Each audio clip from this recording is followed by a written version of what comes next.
자본 살펴보죠. 기업의 종잣돈, 자본입니다.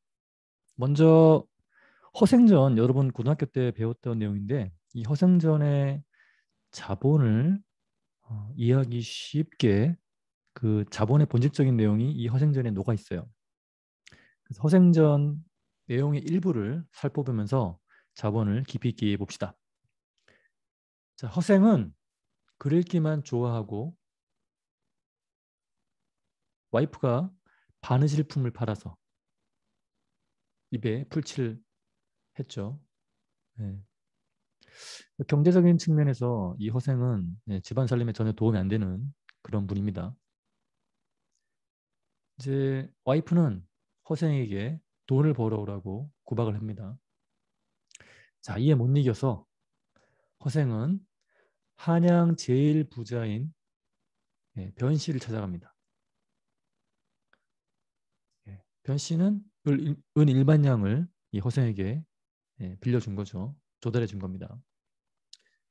자, 선뜻 이 변 씨가 허생에게 돈을 내놓는 걸 보고 은 1만 양이면 어마어마하게 큰 돈이죠.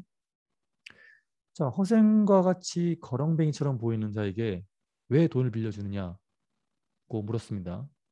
변 씨가 말했죠.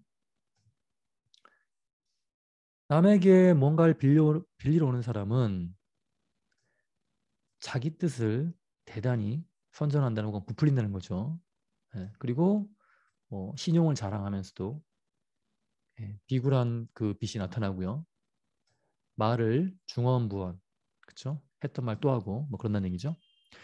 그런데 저 객 허생이죠. 형색은 허술하지만 뭐 옷차림은 좀 비루하지만 말이 간단 명료하고 눈을 오만하게 뜨고 눈에 힘이 있다는 얘기죠. 얼굴에 부끄러운 기색이 없는 것으로 보아 네. 재물이 없이도 스스로 만족할 줄 아는 사람이라는 얘기죠. 이런 사람이 있나요? 네. 조선시대는 있었나 봅니다. 자, 그 사람이 해보겠다는 일이 작은 일이 아닐 것이며 나 또한 그를 시험해 보려는 것이다. 안 주면 모르겠으되 이왕 주는 바에 이름은 뭐러 뭘 하겠냐 이거죠. 진짜 부자인가 봐요. 은 1만 양이면 어마어마한 돈인데 밑도 끝도 없는 처음 본 사람에게 이 정도로 돈을 쉽게 빌려주니까요. 자, 어쨌든 이 허생은 조달한 1만 양으로 과일과 말총 등을 매점매석하여 이익을 냈답니다. 매점매석이라는 게 뭐냐면요. 이 조달한 1만 양으로 이 과일과 말총, 이 말꼬리인가요? 아무튼 이걸 씨를 말린 거죠. 그래서 시장에서 이 허생이 이 과일과 말총에 씨를 말린 거예요. 그럼 어떻게 됩니까? 가격이 천정부지로 치솟겠죠. 그래서 처음 샀던 값보다 훨씬 더 많은 이익을 내고 팔겠죠. 그래서 이익을 낸 겁니다. 자, 그리고 섬을 샀대요. 사람이 없는 섬을. 그리고 거기에 2천 명의 사람을 이주시켜서 농사를 지어 농작물을 일본에 수출했다고 합니다. 일본에서는 지금과 다르게 예, 농작물이 매우 귀해서 무인도에서 경작한 그 농작물을 일본에 수출하면 굉장히 비싼 값에 파는 거죠. 그걸 이제 간파하고 허생이 이런 일을 한 거죠. 그래서 무려 100만 양을 벌었다고 합니다. 어마어마하게 벌었네요. 자, 그런데 재밌는 건 100만 양 중에 50만 양은 바다에 버리고 이게 웬일입니까? 나머지로 나라 안을 두루 돌아다니며 가난하고 힘없는 사람들을 구제했대요. 그러고도 10만 양이 남았다고 합니다. 자, 허생이 변 씨에게 가서 변 씨 놀라 말했습니다. 안색이 여전하니 1만 양 날린 거 아니냐 이거죠. 자, 허생이 웃으며 10만 양을 내놓았습니다. 변 씨가 놀라 일어나 절하며 사양하면서 10분의 1만, 즉 10%죠. 그래서 원금 1만 양과 이자 1,000양만 받겠다 얘기한 거죠. 장난 아닙니다. 두 분 다. 허생이 역정을 내며 말합니다. 당신은 나를 장사치로 보는가? 자, 참 재밌습니다. 네, 신선한 캐릭터 두 분의 티키타카를 보니. 자, 어쨌든 연한 박지원의 소설 허생전의 내용을 예, 자 살펴봤는데 허생이 변 씨에게 조달한 은 1만 양은 자 부채일까요? 자본일까요?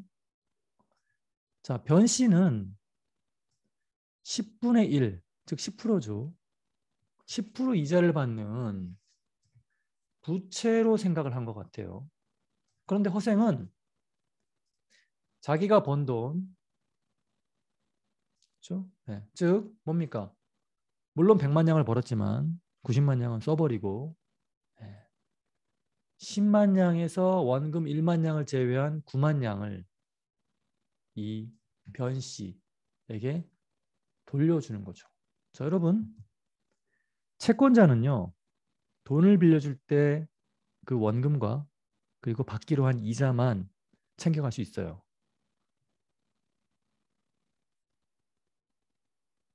주주는요, 네, 이익 난 걸 지분만큼 가져갈 수 있는 권리가 있죠. 그러니까 이익 10만 양 중에 9만 양을 허생이 변 씨에게 줬다는 얘기는 허생은 이익금을 분배받을 수 있는 권리가 변 씨에게 있다고 본 거죠. 즉 주주로 본 거란 얘기예요. 자, 이 허생전이라는 연한 박지원의 조선시대 소설에 이런 회계가 숨어 있다는 걸 여러분들은 알고 있어야 합니다. 이번 기회에 알았으면 됐죠. 자, 그리고 변 씨가 허생에게 투자를 할 때 어떤 담보나 그다음에 신용도 없이 그냥 프로젝트 자체의 어떤 매력에 의해서 투자를 결정해서 자금 조달했죠. 이런 걸 프로젝트 파이낸싱이라고 그래요.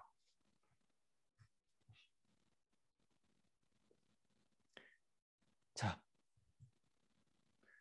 보다 구체적으로 자본을 살펴보죠. 납입자본과 이익여금에 대해 살펴봅니다. 허생은 독점 시장을 형성해서 허생이 만든 거죠. 과일과 말총에 씨를 말려서. 그러니까 다 사버린 거예요. 시장에 있는. 그래서 이제 과일과 말총을 팔 수 있는 건 허생밖에 없는 거죠. 판매자가 1인이고 살려는 사람은 다수인 독점 시장이 형성된 거죠. 자, 어쨌든 독점 시장에서는 예, 그 판매자 1인이 가격을 결정합니다. 그래도 사람들은 살려는 사람들이 아우성을 치죠.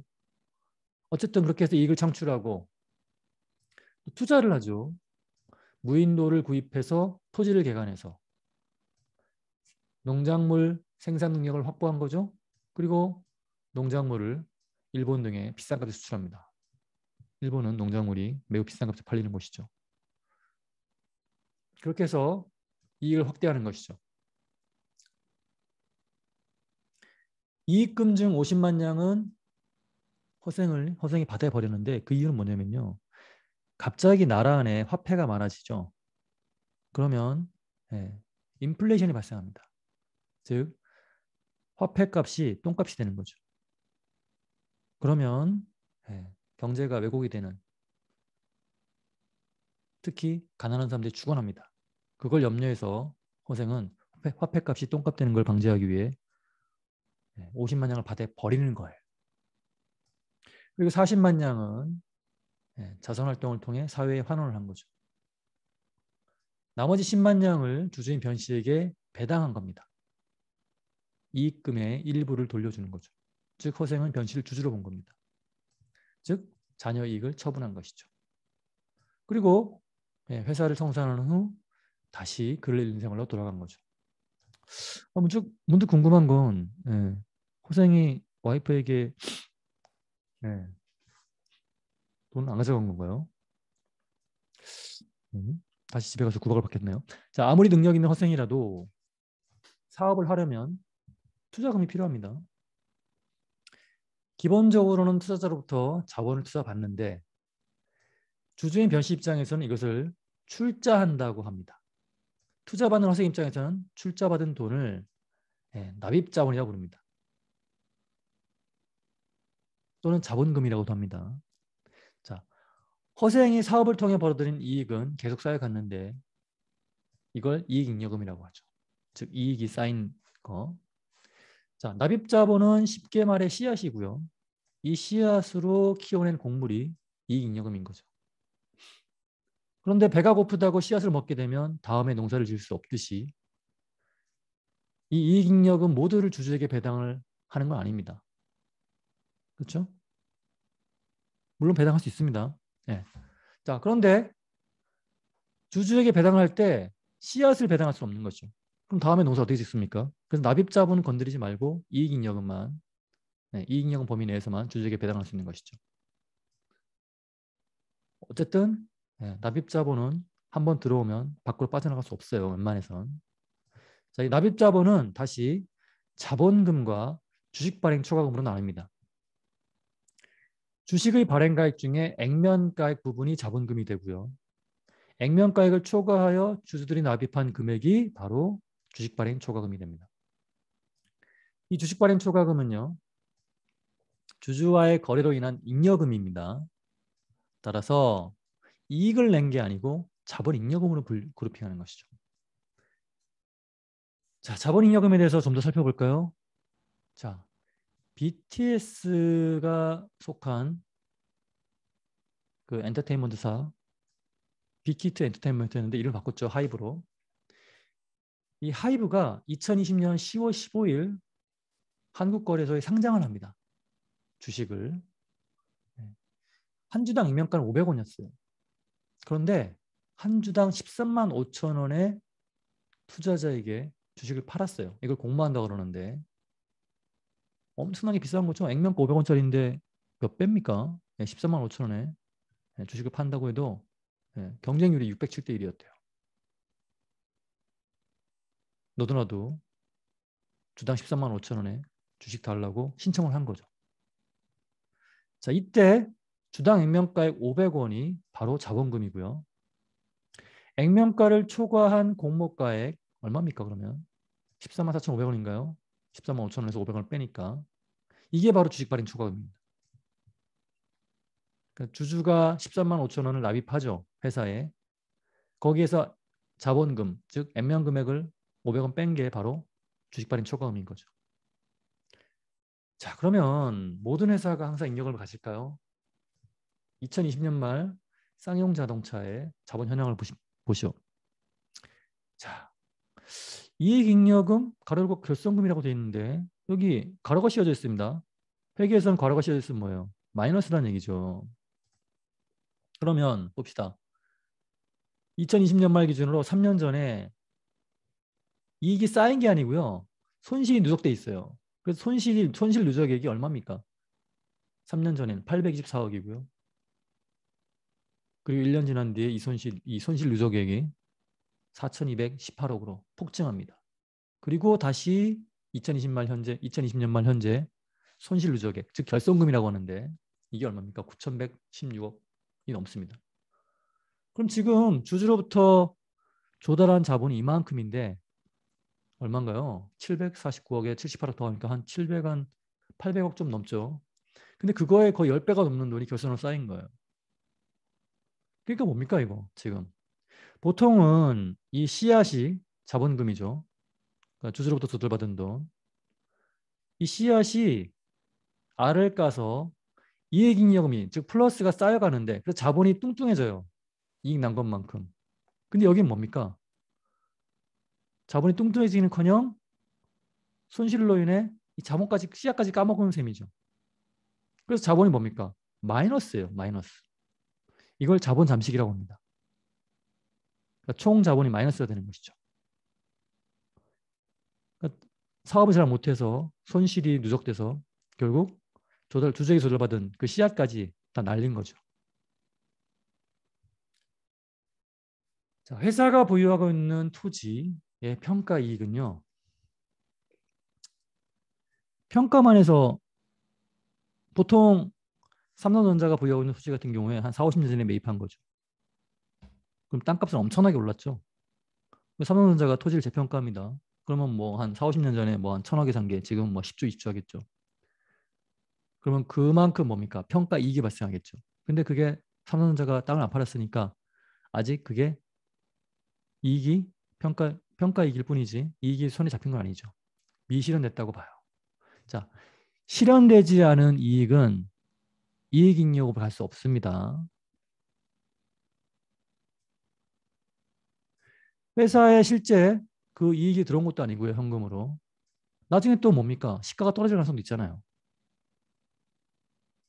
그래서 이걸 이 실현된 이익이 아닌 이 평가이익을요.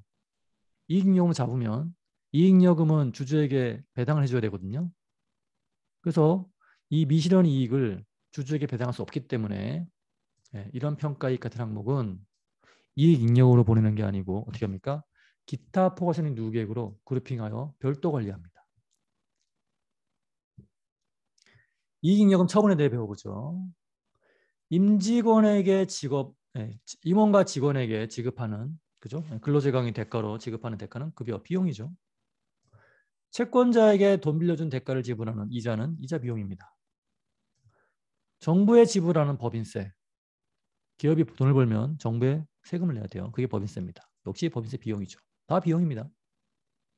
그렇다면 기업의 주인인 주주들이 출자한 대가로 즉 조달해준 자본에 대한 대가로 회사는 배당금을 지급합니다. 배당금은 비용일까요? 자, 결론은 이 배당금을 지급하는데 이건 비용이 아닙니다.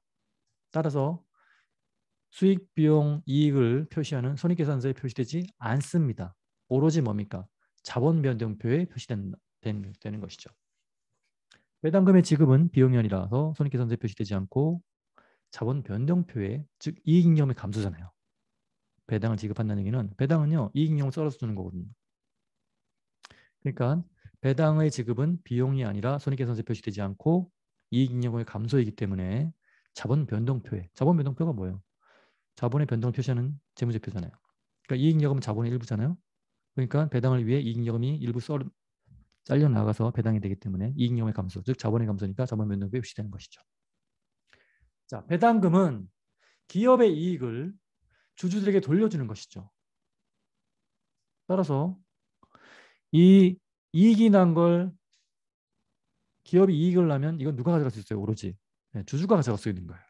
그래서 이 주주에게 이익을 환원하는 이 결정은 오로지 누가 결정하는 거예요? 주주들이 모여서 직접 결정할 수 있습니다. 누구도 못해요. 자, 주주들이 모여 의사결정하는 기구가 바로 주주총회. 두 자로 줄이면 주총이 되는 거죠. 자, SK 하이닉스의 2021년 3월 30일 주주총회를 개최합니다. 전년도인 2020년도 경영성과의 분배를 이때 결정하죠. 이 2021년 3월 30일이 바로 이익잉여금 처분 예정일이 됩니다. 1년 손익계산이 모두 끝난 후인 다음 연도 3월 중에 그 이익을 주주에게 배당하는 결정을 그리고 그 이후에 지급이 이루어지는 것이죠. 배당금은 기업의 이익을 주주들에게 돌려주는 것이죠. 이걸 이익잉여금 처분한다고 하는데 자, 일반인의 상식으로 보면 즉 회계를 아직 안 배운 일반인의 관점에서 보면 주주는 회사 밖에 있죠. 그럼 이 배당 지급은 회사 밖으로 나가는 돈, 사위 유출이죠. 그럼 사위 유출, 돈이 빠져나가는 거니까 비용 아닌가요? 배당금의 지급은? 하지만 회계는 배당 지급을 비용이 아니라 주주가 자기 몫을 가져가는 것으로 봅니다.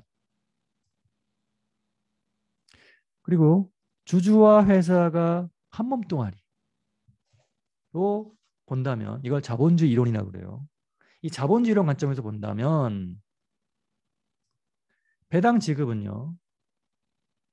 즉 주주와 회사가 한 몸뚱아리입니다. 그럼 뭡니까? 회사 돈을 주주가 배당금으로 지급받았다면 이건 뭡니까? 왼쪽 주머니에서 오른쪽 주머니로 돈이 이동하는 것에 불과하다 이거죠. 사유출이 아니라는 얘기죠. 이런 관점에서 봐서 배당금의 지급을 회사의 비용으로 인식하지 않는 것이죠. 따라서 손익계산서를 아무리 뒤져봐도 비용 항목에 뭐가 없습니까? 배당금 지급은 찾아볼 수 없는 것이죠. 비용을 인식하지 않기 때문에 그렇죠. 자, 회사는 왜 자기가 발행한 주식을 돈을 들여 다시 사는 걸까? 자기주식 취득이라고 하는데요. 또는 자사주 매입이라고 합니다. 자기주식 취득이라는 게 뭐냐면 회사가 자기가 발행한 주식을 다시 돈으로 사는 거예요.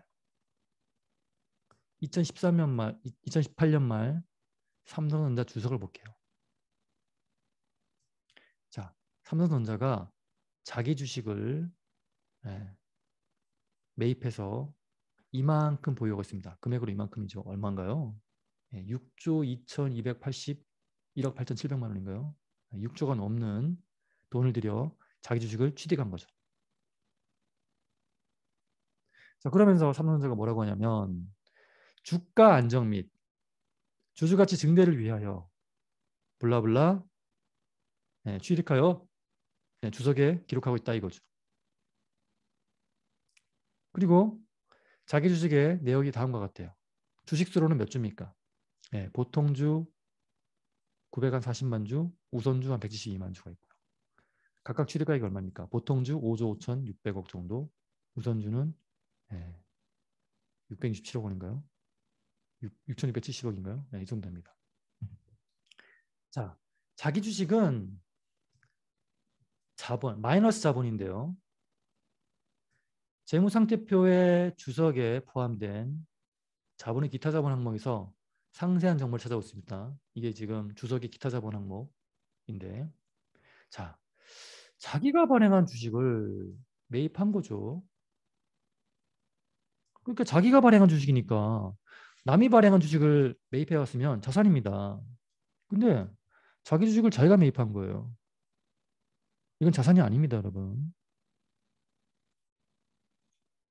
자, 그래서 결국 뭡니까? 이거는 자본의 감소로 처리하는 것이죠. 자, 주주에게 주식을 발행해서 돈을 조달해요. 그럼 자본이 증가하는 거죠, 여러분. 그러면 이 자기주식 매입이란 건요, 그 반대예요. 주주에게 다시 돈을 준 거예요. 그리고 주식을 발행했던 주식을 되돌려 받은 거죠. 여러분 요거 분명하게 이해하셔야 됩니다. 다시 한번 얘기할게요. 주식을 발행해서 그걸 팔아요, 주주에게. 그럼 뭡니까? 돈을 조달 받는 거죠. 그 현금이 증가하면서 자본이 증가하는 거예요. 근데 자기 주식 매입은 반대예요. 돈을 들여 주식을 되사오는 거죠. 주주에게. 그럼 뭡니까? 현금이 감소하고 그리고 뭡니까? 자본이 감소하는 거죠. 자본이 감소하는 거죠. 그런 뜻이에요. 자, 회사가 즉 자기가 자기를 소유할 수 없는 거죠. 자기가 자기를 소유한다? 말이 안 되는 거죠. 자, 이 취득한 자기 주식에는 보통 주식에는 의결권이 부여가 돼요. 자동으로. 근데 이 의결권이 없어요. 자기 주식에는. 그리고 배당금도 없습니다. 그런데 왜 회사는 자기 주식을 사들인 걸까요? 의결권도 없고 배당금도 없는데 못 받는데. 자, 상장 기업은요. 한국거래소에 한국거래소에서 그 발행 주식이 거래되는 기업이 상장 기업이죠. 자, 상장 기업은 주가가 떨어지면 기업 평판도 나빠질 뿐 아니라 자금 조달에 어려움을 겪습니다. 주식을 발행해서 자금을 조달해야 되는데 주가가 똥값이라 평판이 안 좋으면 투자자들이 그 회사 주식을 사려고 할까요? 안 사려고 합니다. 그래서 기업들이 이 주가를 적정 수준에서 관리하고 싶어 하는 거예요. 그래서 회사의 본질적 가치 대비 주가가 너무 똥값이야. 너무 떨어졌어. 그러면 주가를 어느 정도 지탱하기 위해 회사 돈을 투입해서 자기가 발행한 그 회사 주식을 사들이는 거예요. 수요 공급의 법칙에 따라 시중에 유통되는 주식의 숫자가 줄어들면 아무래도 희소성이 올라가서 주가가 올라가는 것이죠. 자, 왜 회사가 자기가 발행한 주식을 되사들이는지를 말씀드렸고요. 자, 그런데 상법은요. 원칙적으로 자기 주식 매입을 금지해요. 주주들의 출자에 의해 발행한 주식을 회사가 되서드리는 건 상법이 고수하는 대원칙, 자본 충실의 원칙에 반하는 거기 때문에 그래요. 생각 한번 해보세요, 여러분. 자기 주식 매입했다는 얘기는 무슨 얘기예요? 현금을 줄여서, 그렇죠? 현금의 감소를 통해 자본을 줄이는 거잖아요. 이걸 상법이 되게 싫어요. 그 다음에 이 주식을 샀다 팔았다는 과정에서 주가가 왜곡될 수 있어요. 아까 허생 기억납니까? 네. 과일과 말총을 모두 사들여서 그 과일과 말총의 가격을 폭등시키는 거죠. 뭐 그런 식으로 그런 일도 가능한 거죠. 자, 상법에 대해 특별법 지위를 갖는 자본시장과 금융투자업에 관한 법률 엄청 길죠. 줄여서 자본시장법이라고 합니다. 이 자본시장법은요, 이 자기주식 매입을 허용해요. 주가 안정이나 경영권 방어 목적으로 자기주식 매입을 허용합니다. 좋은 기업인데 주가가 재평가를 못 받아요. 그러면 어떤 일이 벌어집니까? 기업 사냥꾼이 등장해요. 그래서 기본적으로 기업을 사냥한다는 거, 기업을 사들이는 건데 여러분 기업을 어떻게 삽니까? 그렇죠. 그 기업이 발행한 주식을 많이 가진 자가 주인인 거예요. 그래서 이 기업 사냥꾼들은요. 흔히 어떻게 합니까? 그렇죠. 저평가된 기업을 사들여서 다시 제값을 만든 다음에 그 기업을 팔아버려요. 그 와중에 이 멀쩡한 기업도 너덜너덜해집니다. 그래서 이 자본시장법은 그런 기업의 가치가 너덜너덜해지는 걸 방지하기 위해 경영권 방어 목적으로 그렇죠? 자기주식 매입을 허용하는 거예요. 즉 기업 사냥꾼이 나 이 회사 주식 매입하겠다라고 선언을 하는 순간 반대편에 있는 기업의 오너는 경영권을 방어하기 위해 똑같이 주식을 사들이는 거죠. 그걸 허용하는 거예요. 자, 그러면 상법과 자본시장법이 충돌하죠. 상법은 자기주식 매입을 금지하고 원칙적으로 자본시장법은 자기주식 매입 금지를 허용하는 거죠. 자기주식 매입을 허용하는 거죠. 자, 그런데 특별법 우선의 원칙이 있어요. 그래서 자본시장법이 상법에 대해 특별법지를 갖거든요. 그래서 자본시장법의 윈이에요. 그래서 자본시장법의 적용을 받아 상장 기업들은 자기주식 매입을 허용되기 때문에 많이 활용합니다. 경영권 방어와 주가 안정을 도모하기 위해.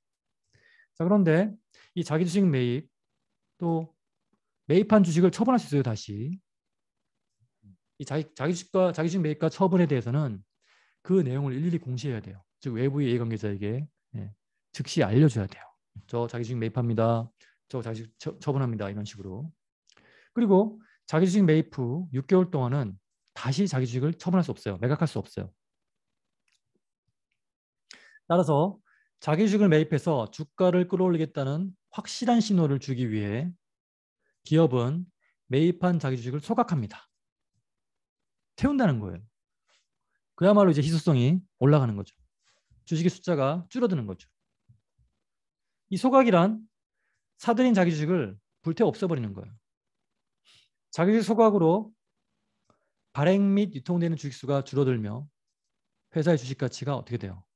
회사 가치가 손상되지 않는 한 회사의 가치를 발행 및 유통지수로 나누는 주가는 오르게 되어 있겠죠. 그렇죠? 주가라는 게 뭡니까, 여러분? 회사 가치를 주식수로 나눈 거예요. 근데 그 분모의 주식수가 줄어들면 당연히 뭡니까? 주가는 오르겠죠. 자, 똑같은 크기의 피자 8조각으로 나눈 것보다 4조각으로 나누면 어떻게 돼요? 한 조각의 크기가 커지는 이치와 같은 거죠. 자, 저평가된 한국 기업의 주식을 매입해서 경영권을 통째로 삼키려는 적대적 M&A라고 합니다. 그런 세력이 있을 수 있죠. 옛날 SK와 소버린 사태가 그 대표적인 예죠. 자, 이들로부터 경영권을 방어하기 위해 회사의 우호적 세력에 자기 주식을 통째로 매각하는 경우도 있어요. 자기 주식 처분하는 거죠. 그러니까 우리 편인 돈 많은 자에게 매입한 자기 주식을 네가 사 이러는 거죠. 그리고 지분을 그 사람이 확보하는 거죠. 그리고 뭔가 이제 지분 경쟁이 일어날 때 내 편 들어서 이런 거죠. 주주총회에서 중요한 결정하는데 그 주주총회에서 나의 우호 세력이 내 편을 들어주는 거죠. 그러면 이제 주주총회 의사결정에서 이기게 되는 거죠. 이처럼 자기주식의 쓰임은 여러모로 많은 쓰임을 갖고 있죠. 자, 4개의 재무제표가 주어집니다. 이 재무상태표의 주인이 누군지를 한번 가려봅시다. 자, 내 회사의 재무상태표 항목들을 그 회사의 자산총액으로 나눈 표준 재무상태표. 여러분, 표준 재무상태표란 게 뭐라고요? 각 재무상태표 항목들을 자산총액으로 나눈 거예요. 그럼 봅시다. 자산 합계를 요 현금 향수성 자산이 10%라는 얘기 무슨 얘기예요? 그렇죠. 총 자산에 있어 현금 및 향수성 자산이 10% 정도의 비중을 갖는다는 얘기예요. 이해가시죠? 자, 그러면 지금 어떤 회사인지는 모르겠어요. 그런데 이 회사는요, 이 4개 회사는 백화점, 은행, 자동차 회사, 법률사무소 등 어느 업종에 속하는 회사의 재무제표라고 합니다. 그럼 봅시다. 이 1번 기업의 재무상태표를 쭉 보니 1번 기업은 자, 매출 채권은 뭐예요? 1번 기업은 대여금의 비중이 굉장히 높죠. 전체 자산 중에 빌려준 돈이 60%나 돼요. 그리고 상품, 제품, 원재료, 매출 채권이 없어요. 이건 무슨 얘기입니까? 재고 자산이 없다는 얘기죠. 그리고 매출 채권도 없어요. 즉, 제품이나 원재료가 없다는 얘기는 제조기업이 아니라는 얘기죠. 그 다음에 상품이 없다는 얘기는 상기업도 아니라는 얘기예요. 상품 매매기업도 아니라는 얘기죠. 그럼 매출 채권이 없다는 얘기는 뭐예요? 뭔가 외상으로 물건 판 것도 없다는 얘기지. 자, 재고 자산이 없다 확인했고 1번 기업은 유형자산의 비중이 굉장히 낮아요. 그러니까 생산설비가 거의 없다는 얘기죠. 자, 결론은요. 이 1번 기업은요. 빌려준 돈, 즉 대여금이 굉장히 많아요. 전체 자산에서 차지하는 비중이. 그리고 상품을 생산하거나 판매하지 않는 기업. 어떤 기업이 그런 기업일까요? 4개 기업 중에. 백화점일까요? 백화점은 상품 매매 기업이잖아요. 그러면 재고자산이 있겠죠. 자동차 회사 제조기업이잖아요. 당연히 뭡니까? 원재료나 제품이 있겠죠. 법률사무소? 법률사무소가 돈 빌려주는 데인가요? 아니죠. 아, 따라서 뭡니까? 1번 기업 어떤 기업입니까? 은행입니다. 은행. 다시 한번 확인해 볼까요? 자, 고객이 예금한 돈은 은행 입장에서는 그거는 빌린 돈이에요. 그래서 단기 차입금이 부채와 자본 중에 무려 절반이에요. 당연하죠. 1번 기업은. 그렇죠? 자, 그러면 이 단기 차입금이 높다는 얘기는 일반 기업 관점에서는 좋은 신호가 아니지만 은행은 뭐예요? 고객에게 돈을 빌려서 그 돈을 다시 빌려줘서 수익을 내는 기업 구조잖아요. 이게 단기 차입금이 클 수밖에 없어요, 은행은. 그렇죠? 그게 일반적이라는 얘기죠, 은행은. 네. 그래서 단기 차입금만 봐도 아, 1번 기업은 은행이구나를 알 수 있는 거죠. 2번 기업 볼게요. 2번 기업. 2번 기업. 2번 기업의 특징은 뭔가요? 제품과 원재료의 비중은 낮은데 상품의 비중이 높죠. 자, 이건 뭘 말하냐면 직접 재화를 생산하는 건 아니고 매입해서 되파는 기업임을 알 수 있는 거죠. 그러니까 원재료와 제품이 없죠? 그죠? 네. 상품은 있어요. 그럼 뭡니까 이 기업은? 제조기업은 아니고 상품이라는 얘기는 전체 자산 중에 상품이 절반이에요. 그럼 뭡니까 이 기업은? 딱 봐도. 그렇죠. 상기업이죠. 상품 매매 기업이죠. 그럼 뭡니까? 그렇습니다. 백화점이죠. 되셨죠? 네. 자, 이 백화점과 같은 유통업, 상품 매매 기업은요. 판매할 상품을 다른 업체로부터 매입하기 때문에 보통 외상으로 많이 사오죠. 그러니까 매입 재무의 비중이 높고요. 어떻게 됐습니까? 매입 재무의 비중이 높죠. 네. 그다음 판매는 되었지만 아직 사용되지 않은 상품군 때문에 선수금 비중도 높아요. 백화점이 상품권 많이 팔잖아요. 그 선수금이라고 얘기했죠. 선수금. 네, 선수금 비중도 높고. 그렇죠? 네. 자, 3번 기업 볼게요. 3번 기업. 3번 기업은 보시면 상품, 제품, 원재료가 없어요. 그럼 뭡니까? 상기업도 아니고 제조기업도 아니죠. 예. 그 다음에 공장이나 매장도 크지 않죠. 유형자산이 2%밖에 안 돼요. 예. 그러니까 공장이나 그런 기계장치가 있었다면 이 굉장히 비중이 크겠죠. 유형자산의 비중이. 그런 기업도 아니고. 그 다음에 외부로부터 돈을 대출받아 돈을 빌려 뭔가 사업을 하는 것도 아니죠. 이게 뭡니까? 그럼 이 기업은 남은 기업은. 예. 남은 기업이 지금 법률사무소하고 자동차 제조기업이잖아요. 제조기업 아니죠? 아, 그러니까 법률사무소네요.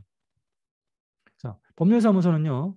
의뢰인이 대금 지불이 보통 외상으로 이루어지죠. 그렇죠? 예, 물론 선수금 일부 받고, 그죠? 예, 착수금이라고 합니다. 그리고 나중에 이제 일이 끝나면 나머지 돈을 잔금을 받죠.